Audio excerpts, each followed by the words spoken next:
నమస్కారం అండి, this is #you. Ambati Rambabu arrest అందరికీ తెలిసిందే జరిగింది. కానీ దీంట్లో ఫస్ట్ రియల్ ఫ్యాక్ట్ చెక్లోకి వెళ్ళే ముందు ఒక్కసారి ఆలోచిద్దాము. అంబటి రాంబాబు తనకు తను గత 5-6 నెలలుగా కమాన్ యార్, అరెస్ట్ మీ యార్, ఏంటి యార్, నాకు నోటీస్ ఎనీ టైం ఇచ్చేయండి, నేను రెడీగా ఉంటాను, I walk in to the police station, నేను ఒకవేళ అరెస్ట్ అయితే బెయిల్ కూడా అప్లై చేయనని చెప్పి ప్రగల్భాలు పలికాడు. ఏమైంది ఈరోజు? నిన్న రాత్రి అంబటి రాంబాబు బేసికలీ అరెస్ట్ చేసి గువ్వలాగా, అంటే లిటరల్లీ అంటే ఒక గుబ్బని లిటరల్లీ ప్రొటెక్ట్ చేసి తీసుకెళ్ళినట్టు మొత్తం పోలీసులు అందరూ షీల్డ్ చేస్తే లోపల బిక్కు బిక్కు అనుకుంటా వణుక్కుంటా అంబటి రాంబాబు వెళ్ళే విజువల్ చూస్తే నాకు ఇది కదా అసలు ఇగ్నిషన్ పాయింట్ అంటారు ఇది.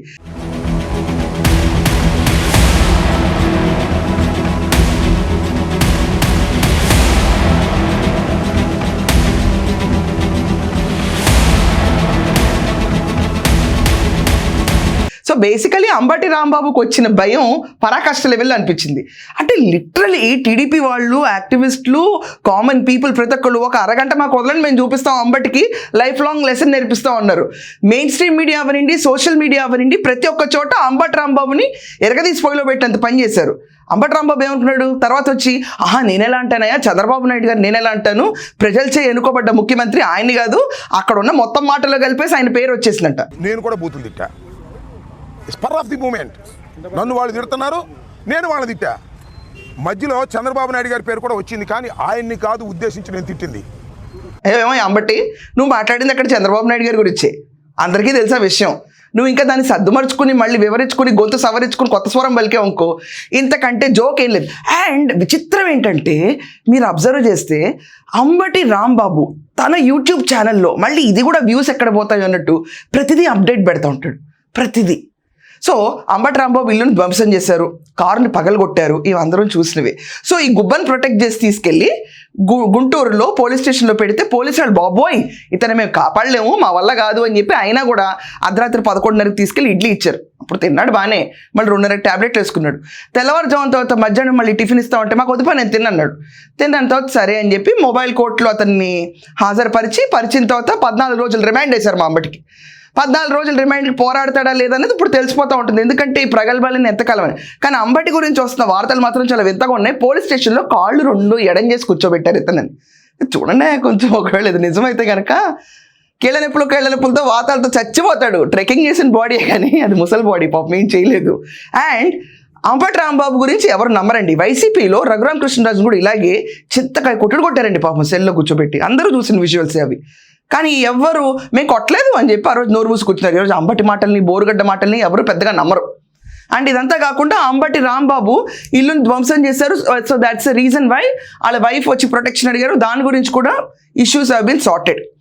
బట్ ఇక్కడ మనం అర్థం చేసుకోవాల్సింది ఏంటంటే, లడ్డు కల్తీ జరిగింది అన్న విషయం పైన, బ్యానర్ చింపేస్తానన్న విషయం పైన అంబటి రాంబాబు బయటకు వచ్చి చేసిన హంగామాలో పిచ్చి పిచ్చిగా ఆల్రెడీ ప్రీ ప్లాన్డ్ స్టోరీస్ లాగా వాడి వాళ్ళు మాటల్ని బయటకు వదిలారు.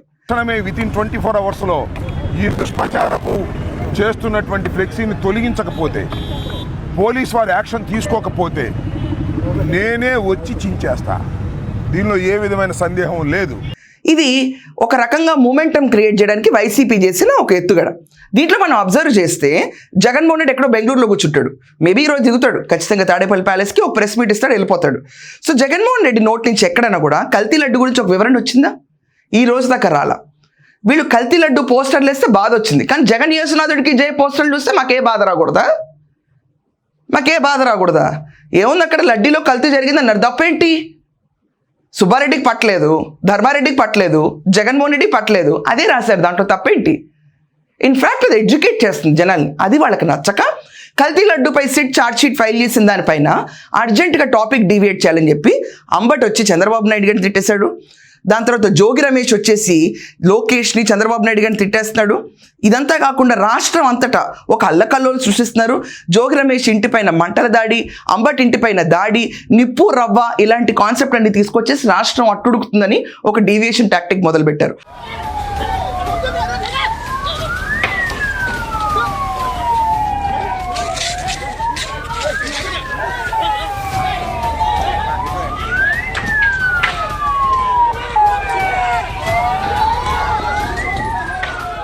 హార్డ్ కోర్ ట్రూత్ ఏంటంటే వీళ్ళకి ఇష్యూ వచ్చినప్పుడల్లా ఒక డీవియేషన్ కావాలి. జనాలు ఇటు నుంచి అటు డీవియేట్ అవ్వాలి. టోటల్ కంట్రోల్ ఆఫ్ డీవియేషన్ వీళ్ళ చేతుల్లోనే ఉంది స్టేట్లో. ఎందుకంటే highest number of goonda elements వీళ్ళ పార్టీలోనే ఉన్నాయి. ఇది ఫ్యాక్ట్. ఎక్కడన్నా కల్తీ లడ్డు జరిగిందంటే దానిపైన డిబేట్ చేస్తారు. హెల్దీ డిబేట్ చూసాం ఈ రోజు దాకా.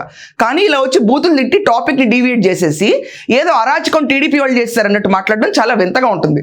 చంద్రబాబు నాయుడు గారు కూడా నిన్న ప్రెస్ మీట్లో అదే అన్నారు. జంతుకో కలిసింది, అడల్టరేట్ అయింది, అసలు దీంట్లో కల్తీ జరిగింది లడ్డులో అంటే నన్ను క్షమాపణ చెప్పమంటారా, ఈ ఇష్యూని పైకి తీసుకొచ్చారని అంటారు. ఇలాగే అనిపిస్తుంది చూసే ప్రతి ఒక్కరికి. అంబటి రాంబాబుని is one of the element whom they have pushed into the market. Jogi Ramesh ఇంకొక కొత్త ఎలిమెంట్. ఈ రకంగా మనం చూస్తూ ఉంటే నిబ్బా వైరస్ కంటే దారుణంగా వైసీపీ ఇప్పుడు ఏపీలో అరాచకం సృష్టించడానికి రెడీ అయింది. To deviate what? వాళ్ళు చేసిన 60 లక్షల కిలోల నెయ్యి కాని నెయ్యి టాపిక్ డీవియేట్ చేసి రసాయనాలు కలిపి జనాల ఆరోగ్యంతో ఆడుకున్నారన్న విషయాన్ని డీవియేట్ చేసి, అసలు తిరుపతి లడ్డూలో జరిగిన కుంభకోణం విషయాన్ని డీవియేట్ చేసి, సుబ్బారెడ్డి, ధర్మారెడ్డి, జగన్మోహన్ రెడ్డి స్కిన్ని ప్రొటెక్ట్ చేయడానికి ఈ ఆయుధాలన్నింటినీ వాడతారు. జంగల్ రాజ్ కాన్సెప్ట్ గురించి నేను ముందే చెప్పాను, మన బీహార్ లాగానే జరుగుతుంది ఏపీలో అని. ద సేమ్ వే ఈరోజు మనం అబ్జర్వ్ చేస్తే జగన్మోహన్ రెడ్డి టెన్యూర్ అయిపోయిన తర్వాత కూడా జంగల్ రాజ్ లానే నడుస్తూ ఉంటుంది వీళ్ళ వ్యవహారం. కొత్త ఏం కాదు. వీళ్ళు కల్తీ జరగలేదంటే అక్కడ కల్తీ జరిగిందని అర్థం. ఎందుకంటే వీళ్ళకి ఒక సినాప్సిస్ ఉంది. జగన్మోహన్ రెడ్డి మద్యపాన నిషేధం చేస్తాను, మద్యాన్ని తీసుకెళ్లి తాకట్టు పెడతాడు, కల్తీ మద్యం గవర్నమెంటే సరఫరా చేస్తుంది, ముడుపుల యుద్ధంలో 3,000 కోట్లు, అసలు కుంభకోణంలోకి వెళ్తే 1,00,000 కోట్లు దాటుతుంది. చూశారు కదా ఇక్కడ సింపుల్ థింగ్. జగన్ రీసర్వే చేస్తాను భూములు 22A సెక్షన్ కింద ఎన్నెన్ని సర్వే ల్యాండ్లు తీసుకెళ్ళిపోయి అన్ఆథరైజ్డ్గా తీసుకెళ్ళి 22A కింద పెడతారు. రీసర్వేలో చాలామంది గొల్లుమన్నారు, డిస్క్రిపెన్సీస్ ఉన్నాయి. జగన్మోహన్ రెడ్డి భూరక్ష అని పెట్టాడంటే ఆ భూమికి రక్ష లేదు, ఆ భూమి మీది కాదు. ఎప్పుడైతే జగన్మోహన్ రెడ్డి పాస్బుక్లో మీ ఫోటో ప్రత్యక్షమయ్యాడంటే ఈ ఆస్తి మీ ఆస్తి కాదు, ఇంకా నా ఆస్తి అనే లెవెల్లో సంకేతాలు ఉంటాయి తప్ప. జగన్మోహన్ రెడ్డి పవర్లోకి వచ్చాడనుకోండి, వాడి పడేయటానికి అమ్మ చెల్లిని పక్కన ఇలా ములక్కాయలా తీసి పక్కన పడేస్తాడు. దానికి షర్మిల కూడా కౌంటర్ ఇచ్చింది మొన్న, అది నా కష్టములు, నువ్వు అయ్యావు సీఎం, నెక్స్ట్ టైం నువ్వు అవ్వవు అని చెప్పి. బేసికల్లీ దాని తర్వాత ఇంకొక విషయంకి వెళ్ళాం అనుకోండి, జగన్మోహన్ రెడ్డి అమరావతిలోనే ఇల్లు కట్టుకున్నాడు కదా, అమరావతికి న్యాయం చేస్తాడు, చెయ్యడు. అమరావతిని పైకి తీసుకొస్తాన మాట తీసుకొచ్చి 3 ముక్కలు మాట్లాడేసి తన రియల్ ఎస్టేట్ దందా ఎక్కడుందో దానికోసమే స్పెక్యులేట్ చేస్తాడు తప్ప చెప్పిన మాట మీద అస్సలు నుంచోని పార్టీ, అస్సలు నుంచోని వ్యక్తి జగన్మోహన్ రెడ్డి. తిరుపతి లడ్డూకి సీరియస్గా కల్తీ జరగలేదు అంటే ఈరోజు సిట్ ఇచ్చిన నివేదికలో కల్తీ జరిగింది అని బయటకు వచ్చింది. జగన్మోహన్ రెడ్డి చాలా సింపుల్ గేమ్ అండి. ఎక్కడెక్కడైతే మనీ చంచుకోవచ్చో, ఎక్కడెక్కడైతే మనీ లాండరింగ్ చేయొచ్చో, ఎక్కడెక్కడైతే మత కల్లోవాలు సృష్టించవచ్చో, ఎక్కడెక్కడైతే మనకి వీక్నెస్ ఉందని చెప్పి ఐడెంటిఫై చేశారు, ప్రతి చోట వాళ్ళ బంధువర్గాన్ని, వాళ్ళ ఫ్రెండ్స్ని తీసుకెళ్ళిపోయి అదొక మనీ సప్లై యూనిట్ కింద చూస్తారు వాళ్ళు. లాస్ట్ 5 ఏళ్ళు జరిగింది ఇదే. దాంట్లో బలైంది టీటీడీ. ఆ కల్తీ లడ్డు గురించి ఈరోజు సిట్ వాళ్ళు తీసుకొచ్చిన ఛార్జ్ షీట్ అంత క్లియర్గా ఉంటే బుకాయింపులో అబద్ధాలే ప్రచారం చేసి అసలు కల్తీ జరగలేదని చెప్తారు. అరే వీళ్ళ అబద్ధాలు తప్పు అని చెప్పి బ్యానర్ వేస్తే బ్యానర్ కోసం చింపడం వెళ్ళి చింపుకోవచ్చు కదా. బట్టి బ్యారిగేట్లు ఎత్తి నీకు బ్యానర్ చింపడం ఒక లెక్క చెప్పు. లిటరలీ రౌడీలా బిహేవ్ చేస్తావు బయటకు వస్తే. నువ్వు గంట అరగంట గురించి అసెంబ్లీలోనే మాట్లాడిన పర్సన్వి నువ్వు. నీ దగ్గర నుంచి విజ్ఞత, మర్యాద, సంస్కారం ఎక్కడి నుంచి ఉంటుంది నీకు ఉండదు, అది అందరికీ తెలుసు. You're out of the box person. అలాంటి అంబటి బ్యానర్ చింపడానికంట 24 గంటలు టైం ఇచ్చాడంట. 24 గంటల స్క్రిప్ట్ రాసుకొచ్చి ఏం చేశారు వీళ్ళు? ఇమీడియట్గా చంద్రబాబు నాయుడు గారిని తిట్టించారు. ఈ తిట్టించడం వల్ల ఏమవుతుంది?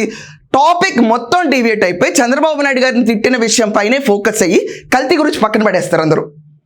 ఇమీడియట్గా స్క్రీన్లోకి వచ్చింది ఎవరు? జోగి రమేష్. బయట ఇంటర్నెట్లో రాస్తున్నారండి, it's no way related to me, but ఉన్నది చెప్తున్నాను. తడి సరిగా తగలేదు జోగి రమేష్కి, పిచ్చి పిచ్చి మాటలు ఎక్కువ వస్తున్నాయని. వాళ్ళు ఎవరో రాసిన కమెంట్స్ అవుతున్నారని నాకు సంబంధం లేదు. సో ఈ జనాలు అనుకుంటున్న ఈ తడి తగలని జోగి రమేష్కి ఇంకా బాగా చేసి ఉండాల్సింది. వల్లభనేని వంశీని చూశారు కదా ఎలా కూర్చున్నాడో మూల, భయం వచ్చింది కదా 137 రోజుల తర్వాత. పోసానిని చూశారు కదా, బోరుగడ్డని చూశారు కదా. ఇలా ఎందుకు జోగి మారలేదు అని ప్రతి ఒక్కళ్ళు ఆశించారు. But the need of the hour is ఏంటంటే ఇప్పుడు అర్జెంటుగా టాపిక్ని డీవియేట్ చేయాలి.